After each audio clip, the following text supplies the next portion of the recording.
Frustration grows. Am I alone? Feels like I am tumbling through a rolling storm. Razzmatazz red, express yourself in crazy ways. Dance, sing, run, jump. Let the people know who you are.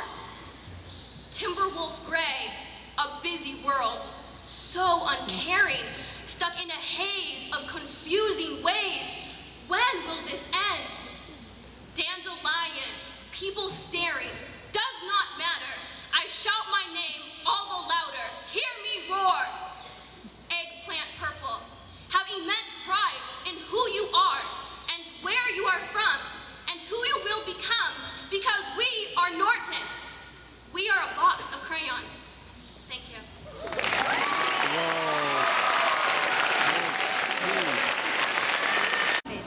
As we sit here on this stage, we must realize that many factors and events have influenced us, allowing us to be here where we are tonight.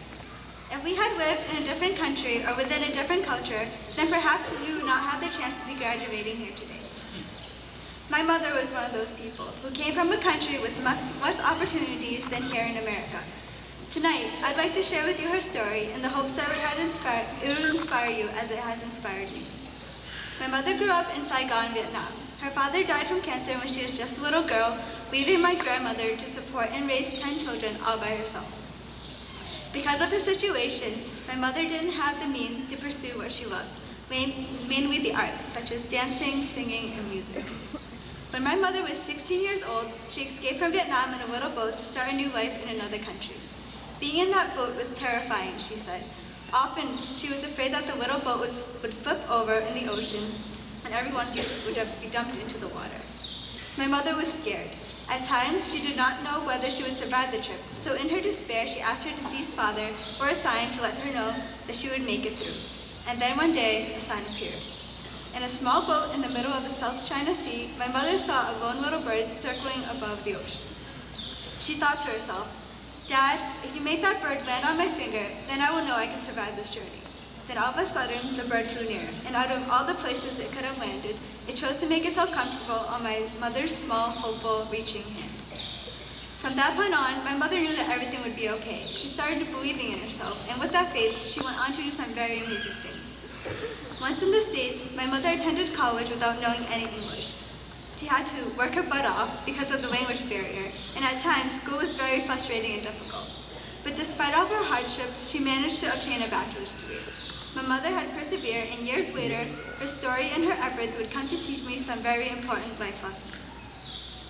One of the things I've learned from her is that faith is important, especially faith in oneself.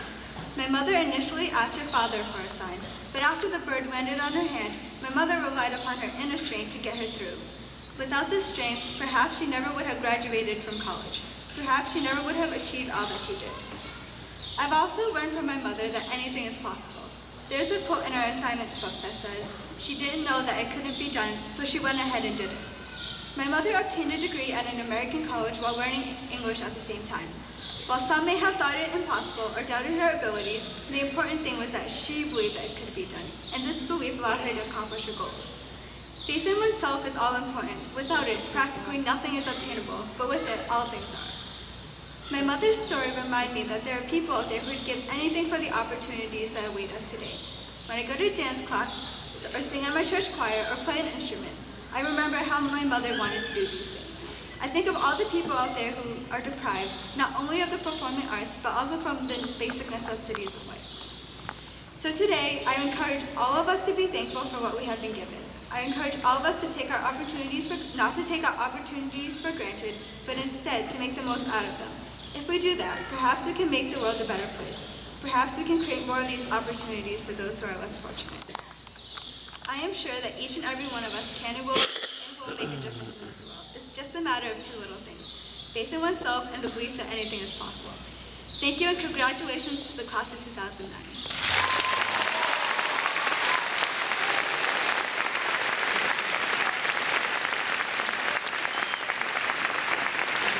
Have deeply inspired us to become the person we are today.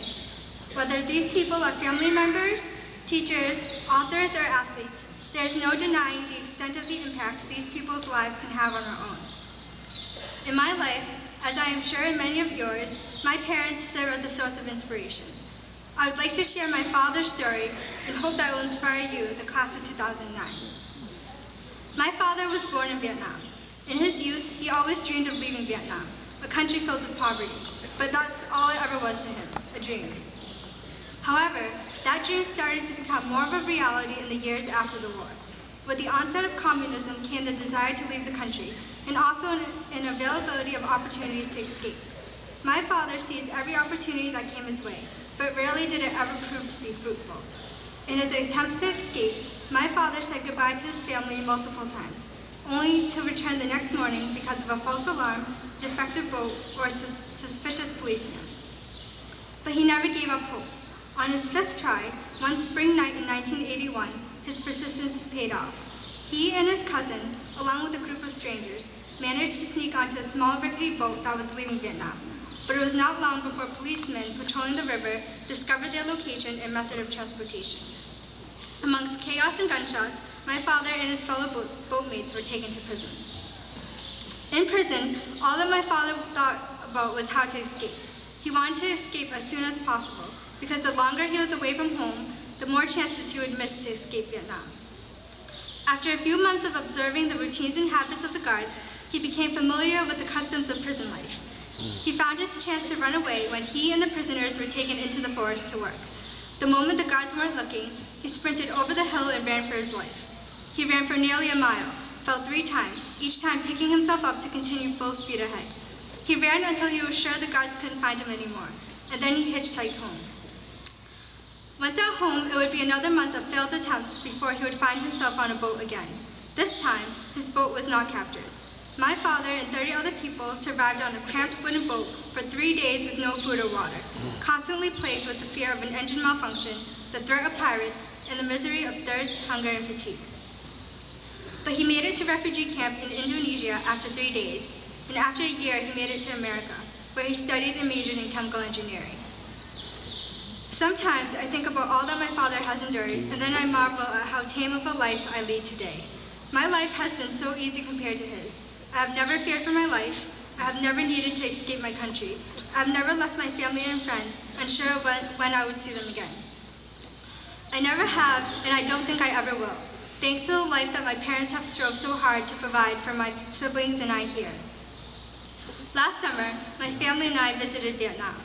When I stood on the shores of Vũng Tàu, the very beach from which my father escaped his final time, I was struck by the magnitude of his resiliency. Time and time again, my father strove to escape, and time again, his efforts failed. But never did he let that deter him in his quest to achieve a better life. That is what I hope for you. I hope that you never give up. I hope that even when you fail again and again and again, your desire to succeed will allow you to try one more time, and maybe one more time after that. I hope that you will always maintain a positive attitude, that even when things don't turn out your way, you keep within yourself a beacon of light that everything will eventually work out for the better. I hope that you will believe in miracles, that impossible is nothing. I hope that inasmuch as you believe in the outcome of your situation, you never forget to believe in yourself. Class of 2009, may your constant hope and belief allow you to follow all your dreams. Good luck and congratulations to you all. Thank you.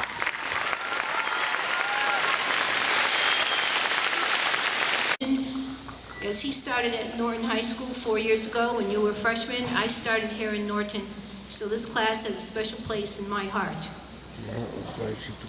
As you pursue your goals, remember, it isn't the size of the dog in the fight, but the size of the fight in the dog. I compliment your parents and families who have supported, cared, and encouraged you throughout these important years. Also, I want to express my appreciation to the teachers in the Norton school system, the high school in particular, for providing the guidance and caring which is required for the success of each student. Oh, teachers, good job.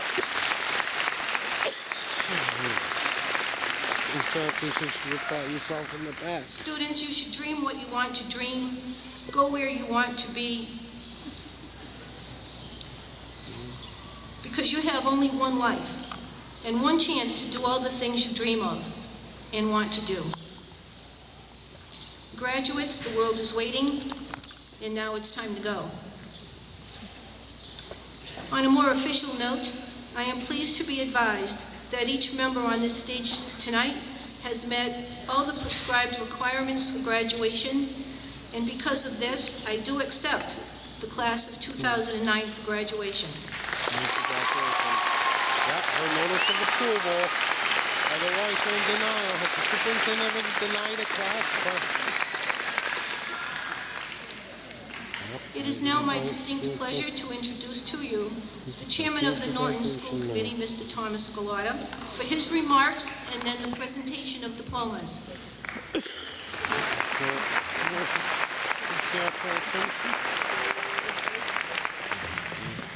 Thank you, Dr. Ansay. Welcome, class of 2009, parents, relatives, and guests, to tonight's commencement ceremonies. It gives me great honor to be able to address you on such a wonderful night. Relatives and friends, thank you for supporting these fine young men and women through their lives thus far. For many of them, this is their stepping off point from the comforts of home.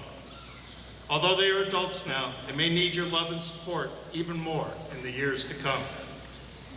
I often have parents ask me if they should send their child to Norton High School or to a private school. I tell them without a doubt that Norton High is where they want to send their child. Look behind me and you'll see 143 reasons why. That's right. So some of our friends may have wanted to go do what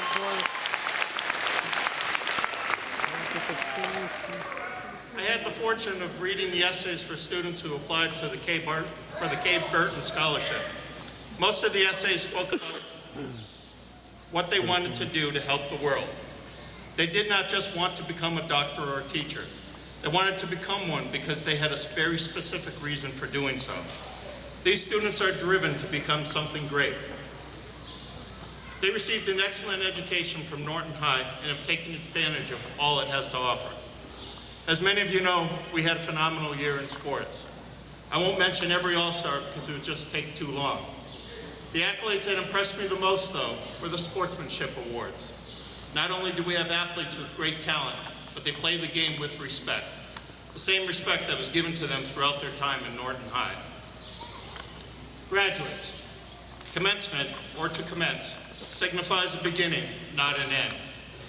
Graduation is most likely the biggest highlight in your lives thus far. You've worked hard to obtain your position on this stage, and we're all proud of your accomplishments. Dr. Seuss said, "Don't cry because it's over. Smile because it happened." Remember that the days ahead of you are the ones that will really formulate you as a person. Moving on to the next phase in your lives will be exciting and somewhat apprehensive. Look at it as a challenge and a way to step out of your comfort zone to groom yourself for the future. Whether you're going off to secondary ed, the military, or to the working world, this will begin a new chapter for you, your first major chapter as a young adult. Shakespeare once said, "We know what we are, but not what we may be."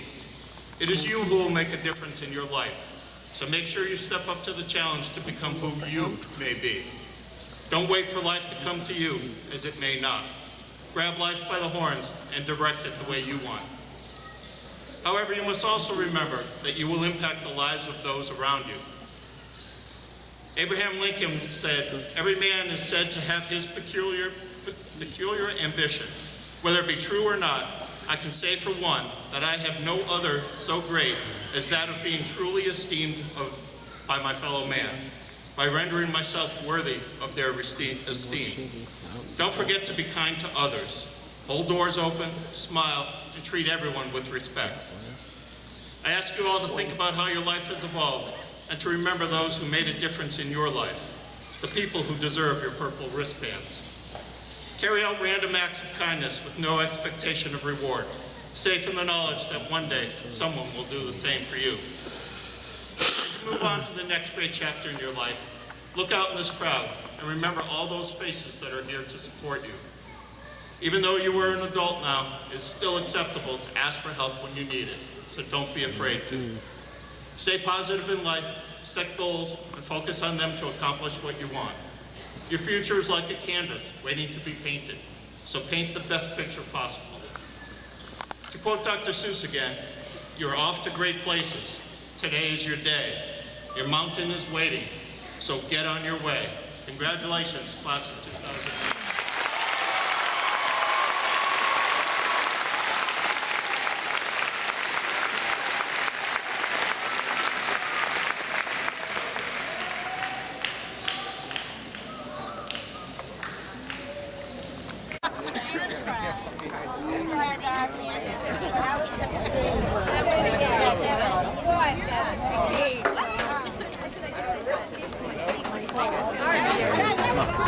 Hi. You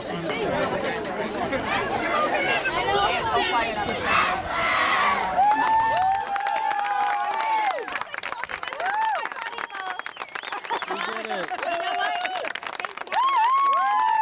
She pulled it out in the end.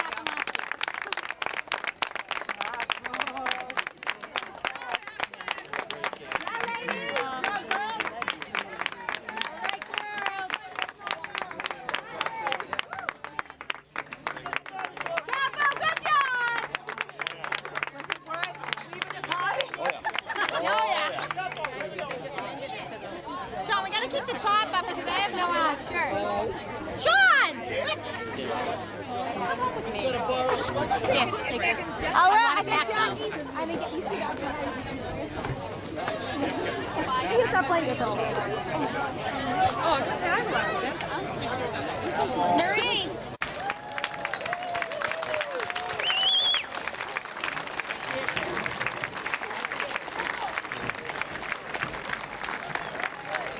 Sorry. That's all right. A lot of other folks. I'll tell you. Let me. Too many next year.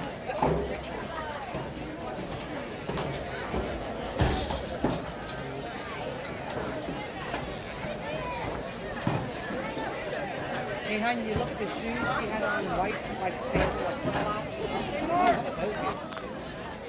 She's also one of the tallest ones.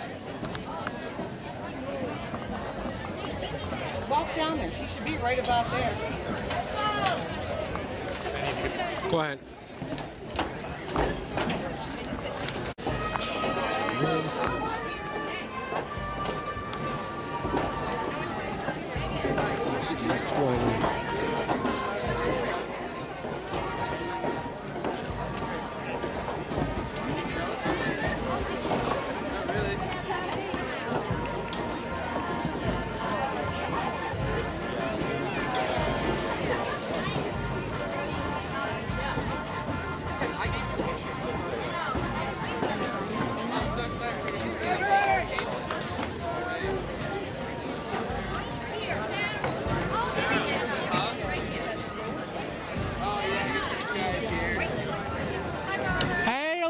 Good to see you.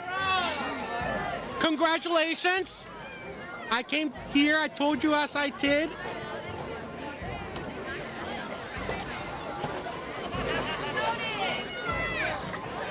Smile. Camera. Elena. Good job, Elena. Wicked proud of her.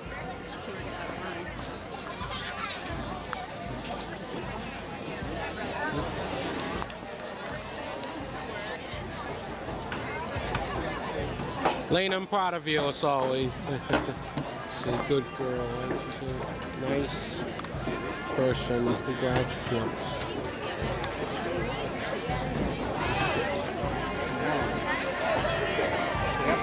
SD20. SD20.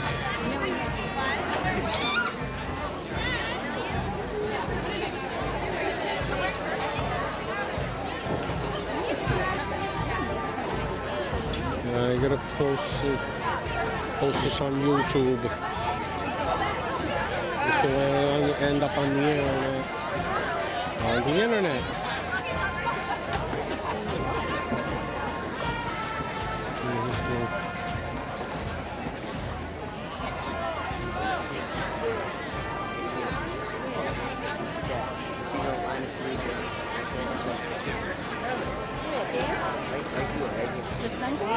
Yes. Yes, I am. William! William!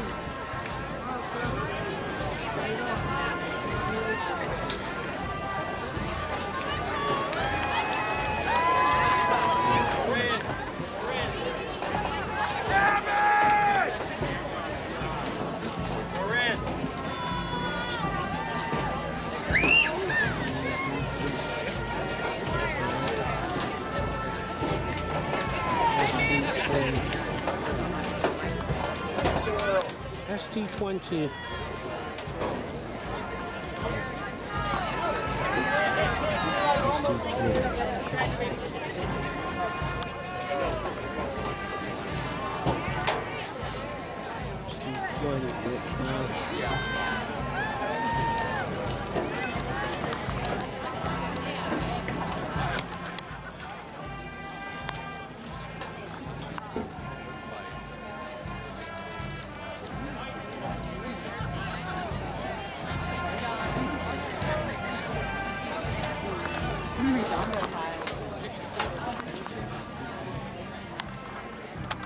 Evans, our principal, Mr. Richard Pearson, our vice principal, Mr. Frank Jackson, and our class advisor, Ms. Meredith Holton. For the past 12 or more years, we have all anxiously anticipated this day. Well, everyone, it's here. Today is the day we move on to the rest of our lives as young adults. I won't make you wait any longer. Let's do this.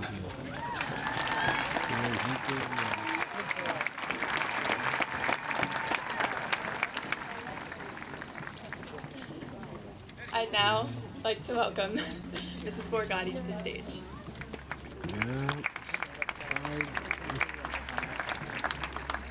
Good afternoon, everyone. Superintendent Evans, Mr. Pearson, members of the high school faculty, proud parents, and most importantly, graduates. Today is an extraordinary day. It is a time for celebration of your accomplishments and jubilation for your future. As I look at the graduates, I see glimpses of your first day home from the hospital, the first day of kindergarten, and now you sit here before us, poised to be the outstanding individuals we know you can be as you graduate from Medway High School. My hope for you is that in a world which values perfection so highly, that you are willing to fail. Some of our greatest successes rose from near failure. I was reminded yesterday as our nation celebrated the 61st anniversary of D-Day. The weather was wrong, the paratroopers landed in the wrong spot, yet we were able to persevere and we made it victory. Thomas Edison worked over 3,000 theories before he came up with the light bulb. I hope that your education in Medway has instilled a sense of curiosity in you so that you won't always play it safe, that you will undertake challenges, cultivate risk and wonder, and follow a path that is truly fulfilling for you. Congratulations, class of 2009.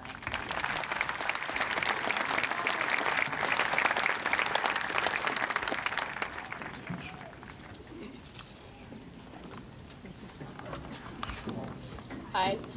We have an unusual circumstance this year with two salutatorians, and I would like to invite our first speaker to the podium, Charles Perry Folkoff.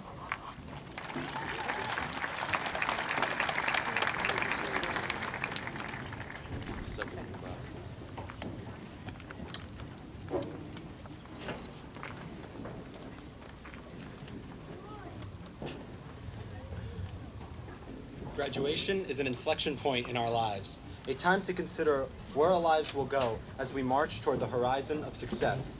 In considering what success means, there seem to be two common threads that connect the most successful people: an unwillingness to accept defeat and an inability to accept success.